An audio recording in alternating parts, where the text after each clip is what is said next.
రాహుల్ గాంధీపై కేంద్రంలోని బీజేపీ కుట్రపూరితంగా వ్యవహరిస్తుందని PCC senior ఉపాధ్యక్షుడు నిరంజన్ ఆరోపించారు. రాహుల్ గాంధీపై తప్పుడు కేసులు పెట్టి ఇబ్బందులకు గురి చేస్తున్నారని మండిపడ్డారు. దేశవ్యాప్తంగా రాహుల్ గాంధీకి వస్తున్న ఆదరణ చూసి ఓర్వలేకే కక్ష సాధిస్తున్నారని విమర్శించారు. ఎందుకని ఆ మోడీ అనే పేరు పక్కకుంటుందని పెట్టారు కానీ ఆ మోడీ అనే వంశాన్ని కానీ ఆ మోడీ అనే కుటుంబాన్ని కానీ ఆయన విమర్శించడం జరగలేదు.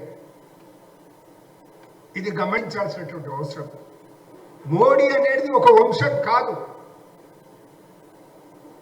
అనేక కులాల వారికి కూడా మోడీ అనే పదం అనేది ఉన్నది. అందులో బీసీస్ ఉన్నారు, ఓసీస్ కూడా ఉన్నారన్నమాట కూడా మీకు మనం చేస్తూ ఉన్నారు.